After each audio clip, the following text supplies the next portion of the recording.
Buenas tardes a todos. ¿Cómo estamos? Bien. Primero que nada le quería dar gracias a Dios por la oportunidad de estar aquí arriba, en el púlpito, ¿no? Yo nunca imaginaba estar delante de ustedes en un púlpito. Le doy gracias al pastor por darme la oportunidad. Y yo sé que antes, en mi vida anterior, yo hacía muchas cosas, se hablaba de muchas cosas que no eran verdad, y espero que hoy yo pueda hablar de cosas que sí son verdad, que son palabra de Dios. Amén. Entonces, hoy les quiero hablar de un tema que el pastor me pidió que hablara con ustedes, que es sobre la apologética. ¿Quién aquí alguna vez ha escuchado sobre la apologética? Solo el pastor. Bueno, vamos a 1 de Pedro, capítulo 3, versículo 15, y vamos a hablar un poco sobre lo que es la apologética y cómo pues nos ayuda o nos afecta a nosotros en nuestro caminar cristiano. 1 de Pedro, capítulo 3, versículo 15.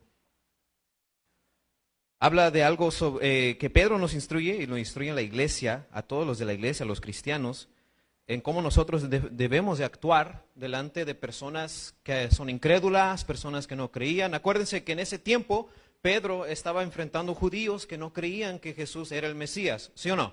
Él hablaba con personas, con griegos, con filósofos, y esto es lo que dijo Pedro a la iglesia. Dice así, 1 de Pedro capítulo 3, versículo 15, dice así: sino santificad a Dios el Señor en vuestros corazones y estad siempre preparados para presentar defensa con mansedumbre y reverencia ante todo el que os demande razón de la esperanza que hay en vosotros. Vamos a orar. Señor mi Dios y mi Padre, te pido que en esta tarde, Señor, tú puedas hablar con nosotros a través de tu palabra, que tu palabra, oh Dios, pueda guiarnos, instruirnos para ser mejores cristianos, para, Señor, vivir una vida santa, para poder ser, mi Dios, de testimonio para todos aquellos que vengan a pedir una razón por la esperanza que está en nosotros. Señor, obra en los corazones y úsame, Señor, que mis palabras no sean las mías, mas que sean tuyas. En el nombre de Cristo Jesús, amén. Amén. Primero, antes que nada, nosotros vemos que Pedro instruye que nosotros santifiquemos.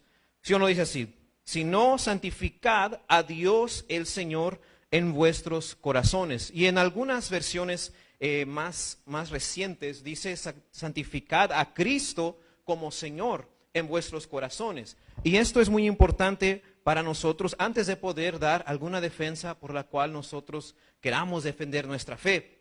Nosotros tenemos que poner a Cristo como nuestro Señor. Amén. Cuando nosotros pensamos en Cristo, no podemos tenerlo como una persona fantasiosa que vive en el cielo. Él de verdad tiene que ser nuestro Señor. Él tiene que ser aquel que nos guíe, que nos enseñe, que podamos tener una relación con Él de verdad.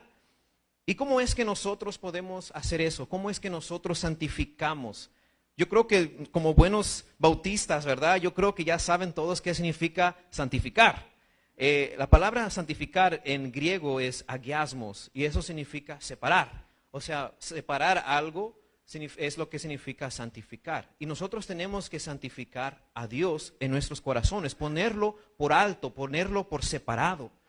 Y Pedro nos dice que tenemos que hacer eso antes de querer dar una respuesta a cualquier persona que pregunte por qué creemos en Jesús, por qué creemos esto que nosotros creemos.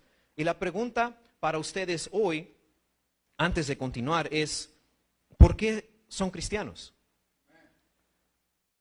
Si yo le pregunto, por ejemplo, a un mormón, a un ateo, a un musulmán, o cualquier persona que crea alguna cosa, puede decir un montón de cosas. Puede decir, por ejemplo, muchas personas dicen, mis padres eran católicos, entonces yo crecí siendo católico. ¿Sí o no? ¿Cuántos eran así? Sí, yo sé que sí. Muchas personas crecieron con una religión, con una creencia. Pero usted que está aquí hoy, ¿por qué es cristiano? Antes de llegar a eso, vamos a Hechos capítulo 2, versículo 36. ¿Se acuerda que les dije que Cristo es nuestro Señor, verdad? Y cuando Pedro estaba, el mismo Pedro que escribió esta carta, cuando él estaba delante de personas, delante de judíos, él incluso les dio una pequeña defensa ante esos judíos. Discúlpeme. Ante esos judíos. Hechos capítulo 2, versículo 36. ¿Están ahí? Dice así: sepa pues ciertísimamente toda la casa de Israel que a este Jesús, a quien vosotros crucificasteis, Dios le ha hecho ¿qué?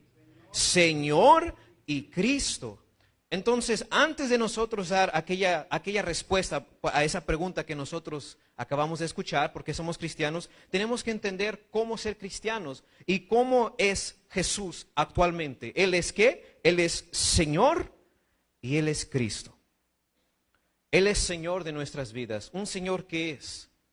Un Señor es aquel que tiene el mando, es aquel que está de cabeza. El Señor Jesús tiene que de verdad ser Señor. Y nosotros lo ponemos como Señor cuando nosotros tenemos una relación con Él. Cuando nosotros estamos obedeciéndole. Cuando nosotros estamos viviendo una vida en santidad. Porque dice Pedro, santificad a Dios el Señor.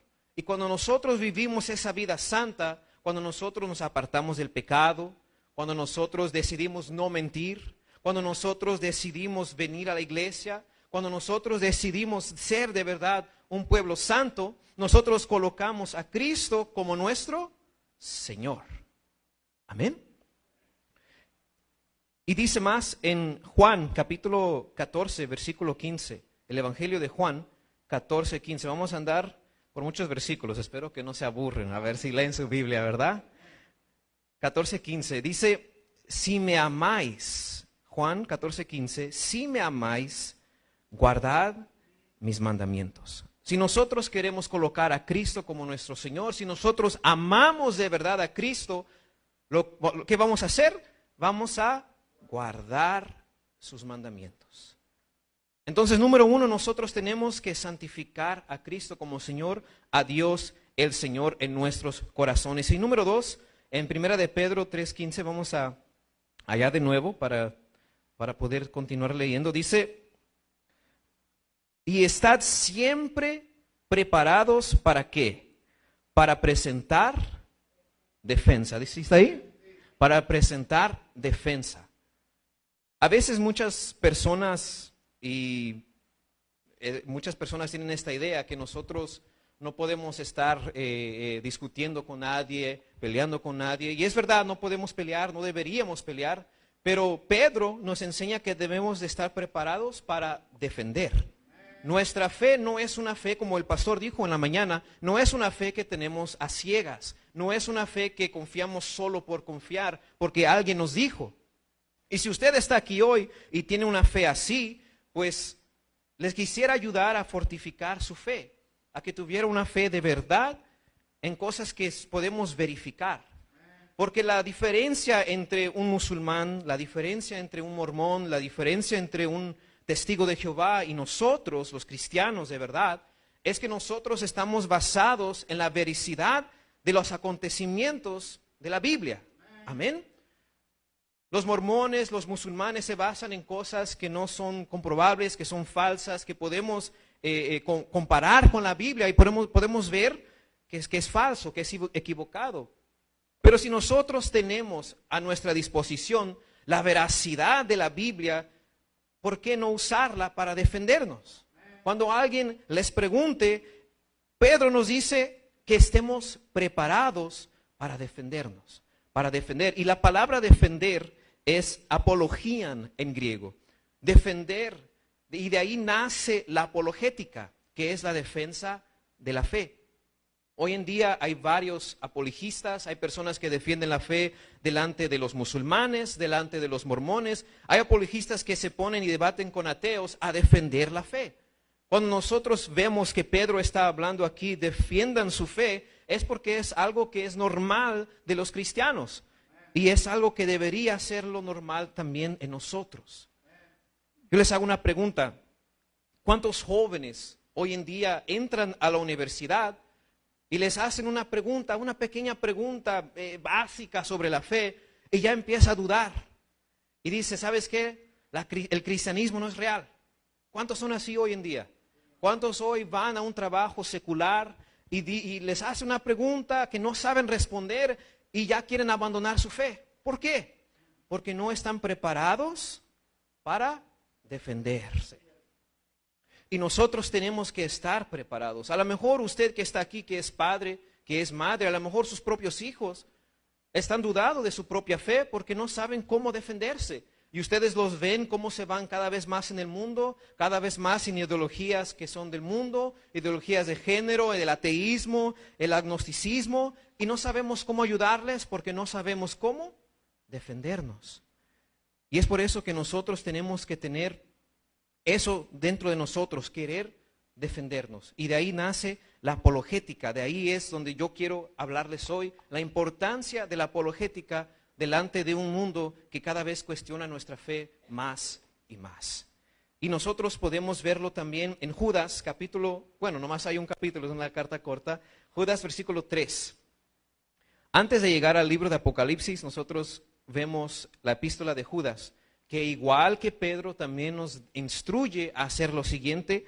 Judas, versículo 3, dice: amados, por la gran solicitud que tenía de escribiros acerca de nuestra común salvación, me ha sido necesario escribiros, exhortándoos que contendáis ardientemente por la fe que ha sido una vez dada a los santos.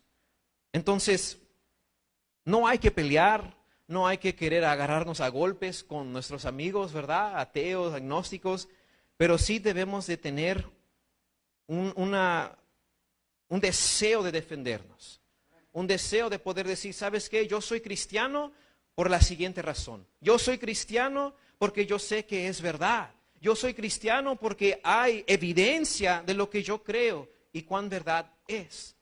Y si nosotros no tenemos esa evidencia, si nosotros no tenemos todo lo que nosotros de verdad tenemos, como la arqueología, como los documentos históricos, entonces no tenemos en qué creer.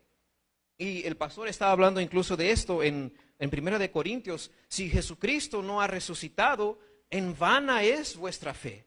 Y si no tenemos cómo comprobar que Jesucristo resucitó, que de verdad apareció a personas después de morir, entonces, ¿en qué estamos creyendo? ¿En meras fábulas? ¿En un mito que nuestros padres nos dijeron? Pero si nosotros podemos defenderlo y sabemos la veracidad de lo que nosotros estamos creyendo, entonces podemos tener confianza ante aquellos que están dudando de nosotros. Y el tercer punto, en 1 de Pedro, capítulo 3, versículo 15, es el siguiente. Dice: para presentar defensa con mansedumbre y reverencia ante todo el que os demande. La tercera instrucción es que nosotros lo hagamos con mansedumbre, con humildad y paciencia. Y como les dije, no vamos a pelear con nadie, ¿verdad? Vamos a ser humildes, vamos a querer instruir a las personas. Si usted tiene a alguien, por ejemplo, que es incrédulo, o a lo mejor usted hoy a la verdad no sabe si cree en Jesucristo o no, si ha aceptado a Jesús como Señor y Salvador, pues le invito a platicar con alguien y le invito a que usted que ya sepa que platique con alguien, pero con humildad, teniendo respeto, teniendo a Dios por encima de todos nosotros. Y si hacemos eso, nosotros podemos defender nuestra fe de una manera efectiva, de una manera que nos va a poder edificar, de una manera que vamos a poder salvar a esos jóvenes que se pierden o a aquellos que se van guiados por diferentes ideas, por diferentes cosas hoy en día. Y nosotros cuando lo hacemos, lo vamos a hacer con esa mansedumbre y con esa referencia, no peleando, no queriendo argumentar sin razón, sin motivo, por orgullo, por altivez, pero sí, como dijo Judas, ardientemente contendiendo por la fe. Amén. Y yo les quisiera dar hoy, antes de terminar, una pequeña enseñanza sobre la veracidad de pues a quien nosotros adoramos y servimos, que es el Señor Jesús. ¿Usted sabía que Jesús de verdad existió? Sí, amén. Amén, ¿verdad? Si no, ¿qué hacemos aquí? Estamos aquí gastando tiempo si Jesús no de verdad existió. Y nosotros tenemos evidencia de esto en los evangelios. ¿Usted sabía que los evangelios son documentos históricos? ¿Quién sabía eso? Ay, ay, ay. Vamos a Lucas capítulo 1, versículo 1. Solo para demostrarles que aunque nosotros vemos a veces la Biblia como un libro santo, que sí lo es, un libro que nos guía, ¿verdad? En su momento, en el momento que fue inspirado por el Espíritu Santo, también tenía algún motivo del escritor, del autor. Y en Lucas nosotros vemos eso justamente en cómo empieza el Evangelio Lucas. Dice así: puesto que ya muchos han tratado de poner en orden la historia de las cosas que entre nosotros han sido ciertísimas, tal como nos lo enseñaron los que desde el principio lo vieron con sus ojos y fueron ministros de la palabra, me ha parecido también a mí, después de haber investigado con diligencia todas las cosas desde su origen, escribírtelas por orden, oh excelentísimo Teófilo, para que conozcáis bien la verdad de las cosas en las cuales has sido instruido. Lucas, cuando empieza su evangelio, que es a la verdad una biografía de Jesús, los evangelios son una biografía de Jesús, él lo dice después de haber investigado. O sea que este Lucas, que es un compañero de Pablo, cuando Lucas empezó a escribir el evangelio, él fue a preguntarle a personas sobre lo que habían visto. O sea, él fue a buscar evidencia sobre las cosas que ellos creían y estaban siendo instruidos. Y nosotros vemos que lo hace, ¿para qué? En el versículo 4 dice, para que conozcáis bien la verdad de las cosas en cuales has sido instruido. Entonces las cosas, los documentos que nosotros tenemos, los evangelios, las cartas, todo lo que nosotros tenemos en la Biblia, que son documentos históricos, nosotros los tenemos para que nosotros conozcamos la verdad de lo que aconteció hace 2000 años. Porque ¿qué importancia tiene la vida de un hombre de hace 2000 años? Pues si es verdad, tiene mucho que ver. Pero si es falso, no tiene nada que ver. Pero aquí los autores, inspirados por el Espíritu Santo, nos dicen para que sepáis la verdad. ¿Y qué vemos dentro de los evangelios? Vemos la vida de un hombre que dijo ser Dios en carne propia. Vemos la muerte de este hombre que nunca pecó, nunca cometió ningún crimen. Y vemos la resurrección de este hombre diciéndole a las personas que lo seguían que si creían en él tendrían la vida eterna. En el libro de Juan, también Juan, el Evangelio 20, capítulo 20, versículo 31, Juan nos dice las mismas palabras para que nosotros podamos saber que no es solamente uno, sino que todos estos autores tenían como meta que los seguidores del cristianismo, de Cristo, pudieran saber que lo que están creyendo no es solamente una falsa religión. Y dice en el 31, capítulo 20, versículo 31, dice, pero estas se han escrito, porque Juan escribe el libro, dice, porque estas se han escrito para que creáis que Jesús es el Cristo, el Hijo de Dios, y para que creyendo tengáis vida en su nombre. Entonces, ¿por qué escribió el Evangelio? ¿Por qué escribió este libro Juan? Para que nosotros creamos que Jesús es el Cristo. Y yo les digo una cosa, hay personas, historiadores, eruditos, que no son cristianos, que han querido tachar el nombre, que han querido hacer Jesús algo menos de lo que es. Algunos inclusive se han dado el lujo de decir que Jesús nunca existió. Y muchas personas lo creen. Hoy en día en sus escuelas, cuando usted manda a su hijo a una escuela pública, le van a decir sobre este hombre Jesús. Algunos van a decir que nunca existió. Algunos van a decir que no es el Hijo de Dios, muchas cosas. Pero cuando nosotros vemos en la historia, cuando nosotros vemos en los evangelios, cuando nosotros vemos, inclusive les voy a mostrar, les voy a leer lo que algunos historiadores seculares han dicho, cuando nosotros vemos esos acontecimientos, vemos que este Jesús de Nazaret sí existió, sí murió y sí resucitó. Entonces nosotros tenemos que tener eso en mente también, y no solamente tenemos la Biblia, aunque la Biblia es nuestro libro principal, ¿verdad? Nuestra fuente de verdad es la Biblia. Nosotros también tenemos documentos fuera de la Biblia que atestiguan sobre este hombre llamado Jesucristo. ¿Quién antes había escuchado sobre Josefo? ¿El pastor? ¿Solo el pastor? Pues yo les quiero introducir este hombre. Este hombre fue un historiador judío. Entonces, él vivía en la época de Jesús, pero él no creyó en el Mesías, él no pensaba que Jesús era el Mesías, pero él escribió sobre Jesús. Ahora, muchas personas que no creen van a decir, ¿cómo me vas a comprobar que Jesús existió si no tienes pruebas fuera de este libro? Y van a querer decir que la Biblia no cuenta como evidencia y les van a decir, ay, tú y tu libro, tú y tu fanatismo. Pero nosotros tenemos evidencia fuera de la Biblia sobre este hombre en que nosotros creemos. Y Josefo dice en sus escritos, dice, y lo voy a leer como lo escribió él, dice, en aquel tiempo había un hombre sabio llamado Jesús, y su conducta era buena, y era conocido por ser virtuoso.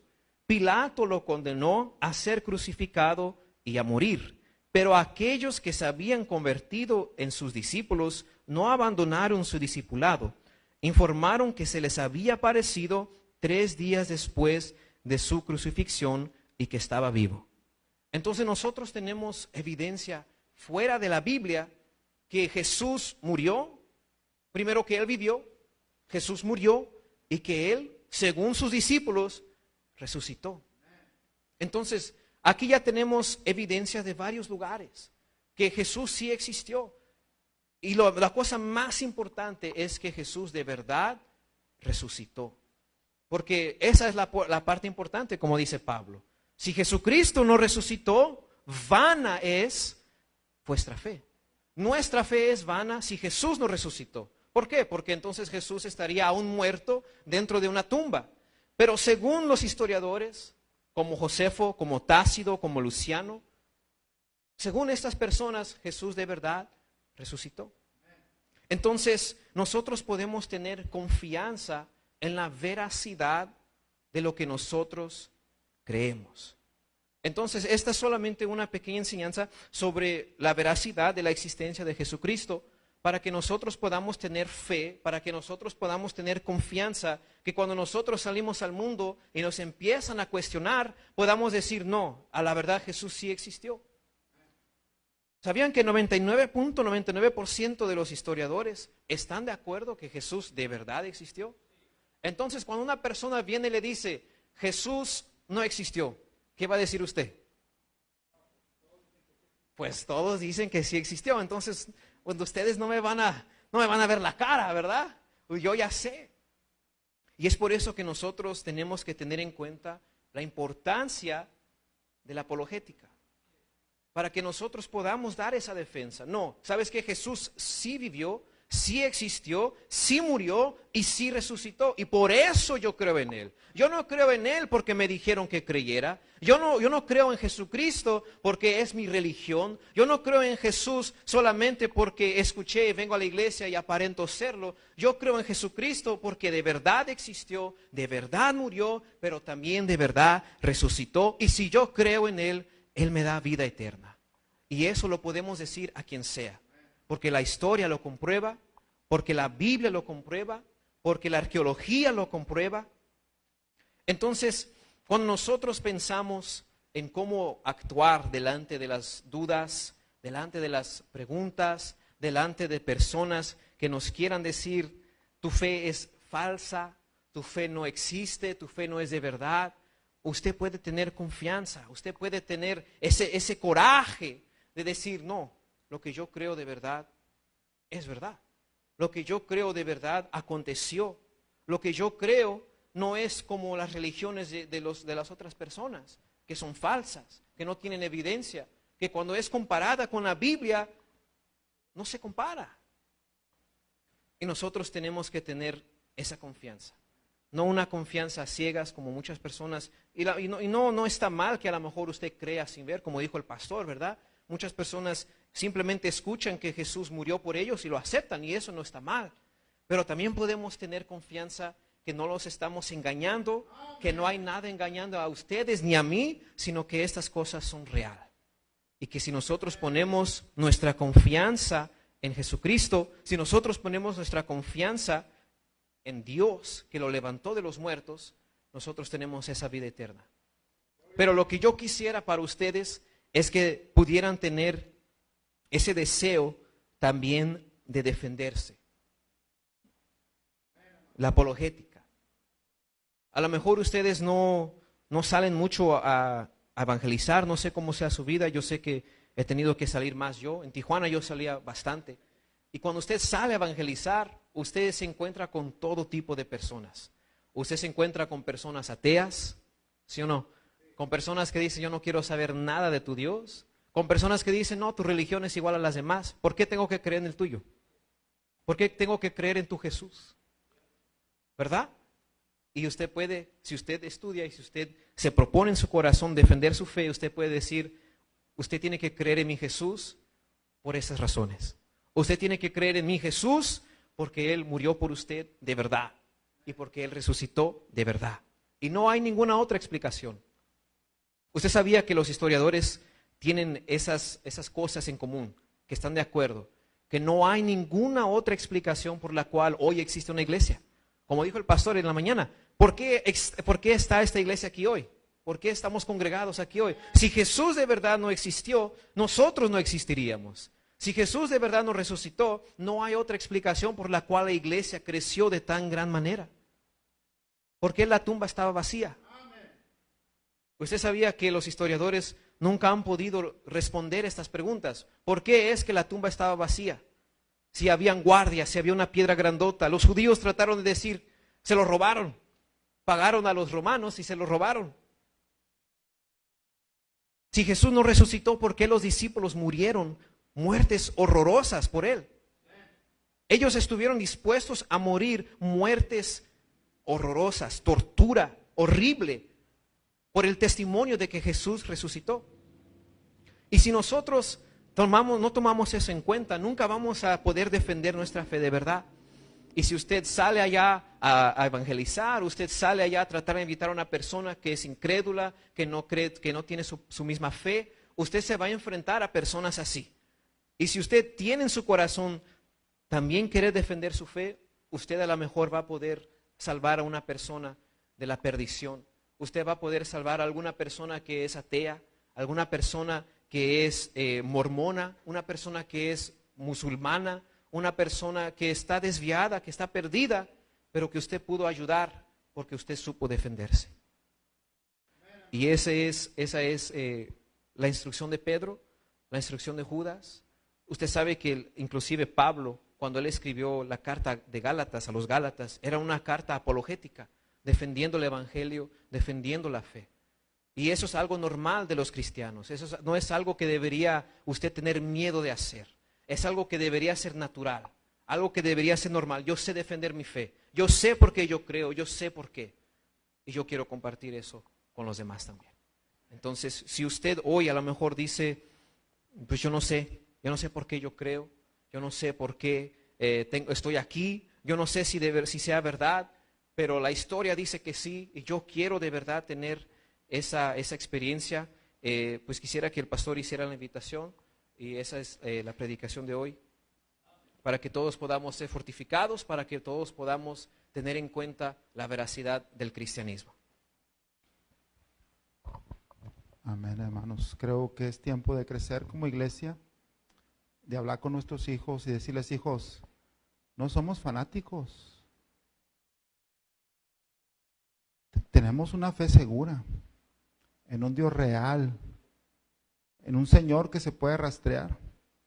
¿Sabes cuál es una de las evidencias más grandes para mí, hermano? El cambio que hacen las personas.